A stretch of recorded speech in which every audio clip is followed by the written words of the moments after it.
9% እና 5% የሚለያይ ነገር ምን መሰላችሁ 9%ዎቹ ብዙ ጊዜ የሚንቀሳቀሱ በኢሞሽን ምንም የተለየ ነገር ኖራቸዋል ማወቅ ያለባችሁ ነገሮች ኢቭን 9%ዎቹ ማርኬትን ብዙ ጊዜ ኢቭን ትንሽ አመት ከቆዩ ማርኬት ላይ ማርኬትን ፕሪዲክት የማድረግ አቅማቸው በጣም ሰፊ ነው ወይም ማርኬትን ዳይሬክሽን ያውቃሉ ግን ዳይሬክሽኑን ያውቁት ፕሮፊታብል ነው የሚሆንበት ሪዝን ምንድነው ካወቁት ወይም ደግሞ በዚህ ዳይሬክሽን ገባለው ብለው ካሰቡ በኋላ ወይ ገብተው አይቆዩ መቆየት ስላለባቸው ወይም ደግሞ ትንሽ ወደ ሉዚንግ ማርኬት ዝቅ ሲልባቸው ወይም ሉዚንግ ያደረጉ ቀይ ነገር ሲያዩ ቶሎ መዝጋት ባህሪ ያለባቸው ስለዚህ ማወቅ ያለባችሁ ትሬዲንግ ኢትስ ኦል አባውት ሳይኮሎጂ ኪፕ ኢት ሲምፕል የሚባለው ሁሉ ጊዜ ለመሰላችሁ ስትራቴጂ ኤጅ ምናምን ሲምፕል ትንሽ ትምህርትና ትንሽ ፕራክቲስ የሚያስፈልገው ሳይኮሎጂ ጋር ሲመጣም በጣም ሰልፍ አዌርነስ እና ራሳችሁ ላይ መስራት ተጠብቅባቸዋል ስለዚህ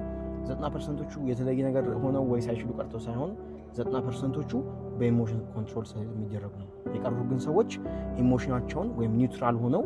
መስራት ይቻሉ ሰዎች ደግሞ ያደርጋሉ እዚህ ማርኬት ውስጥ አሸናፊ ይሆናሉ ማለት ነው ስለዚህ አሸናፊዎች የሚያደርጉትን ነገር በማድረግ እናንተም 5% ውስጥ ወይም 10% ውስጥ ለመቀላቀል ሞክሩ ማለት ነው ይመቻችሁ